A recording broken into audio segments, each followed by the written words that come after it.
बहुत पुरानी बात है। चंदनपुर नाम के एक छोटे से गांव में रामू नाम का एक किसान रहता था। एक दिन शाम को घर लौटते वक्त रामू ने ठंडी आह भरी और सरस्वती से कहा, अगर अगले कुछ दिनों में बारिश नहीं हुई तो हमारे पास खाने के लिए एक दाना भी नहीं बचेगा। भगवान पर भरोसा रखो, वो सब ठीक करेंगे। हम मेहनत करना नहीं छोड़ेंगे। अगली सुबह वो अपने पुराने फावड़ा को लेकर खेत पहुंचा। सूरज सर पर था और गर्मी बढ़ती जा रही थी। अचानक फावड़ा किसी सख्त चीज से टकराया। रामू को लगा कोई बड़ा पत्थर होगा। उसने फावड़े को जोर से खींचा, लेकिन फावड़ा वहीं फंस गया। रामू ने अपने हाथों से मिट्टी हटाना शुरू किया। थोड़ा गहरा खोदने पर उसे एक पुराने धातु का ढक्कन दिखा। उसने थोड़ी और मिट्टी हटाई तो देखा कि वहाँ मिट्टी का एक बड़ा घड़ा दबा हुआ था। बहुत मुश्किल से उसने घड़े को बाहर निकाला। घड़ा काफी भारी था। जैसे ही उसने घड़े का ढक्कन हटाया, उसकी आंखें फटी की फटी रह गईं। घड़ा सोने के पुराने सिक्कों से लबालब भरा था।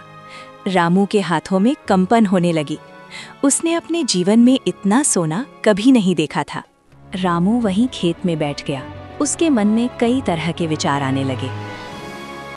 हे भगवान, इतना सारा सोना मैंने तो अपनी पूरी जिंदगी में कभी नहीं देखा। ये सोना भगवान ने मेरी गरीबी दूर करने के लिए भेजा है। मैं इसे घर ले जाता हूँ।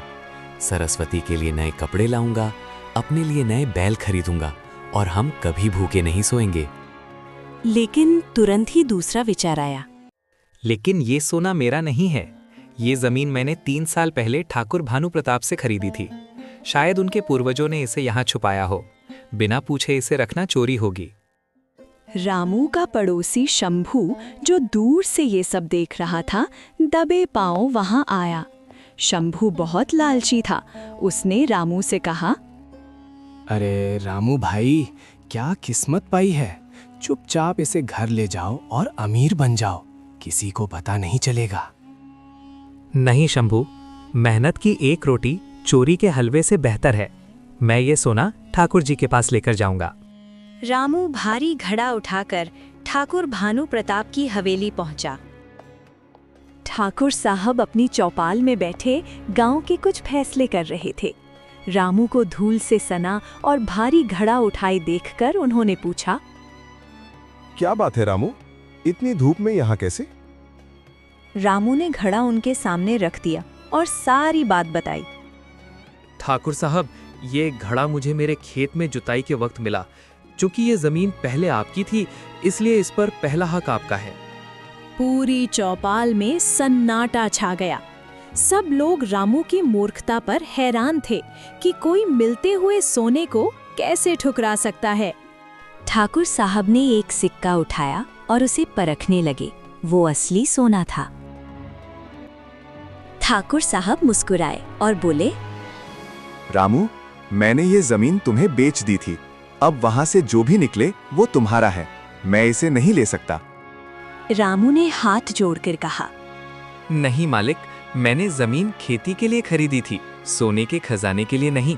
मेरी आत्मा मुझे इसे रखने की इजाजत नहीं देती। ठाकुर भानु प्रताप रामू की ईमानदारी से इतने प्रभावित हुए कि उनकी आंखों में खुशी के आंसू आ गए।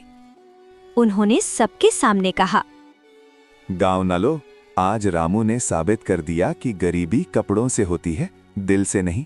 इस घड़े में 1000 सोने के सिक्के हैं। ठाकुर जी ने घड़ा उठाया और उसमें से 500 सिक्के निकालकर एक कपड़े में बांधे और रामू को दिए। रामू, ये तुम्हारी ईमानदारी का इनाम है।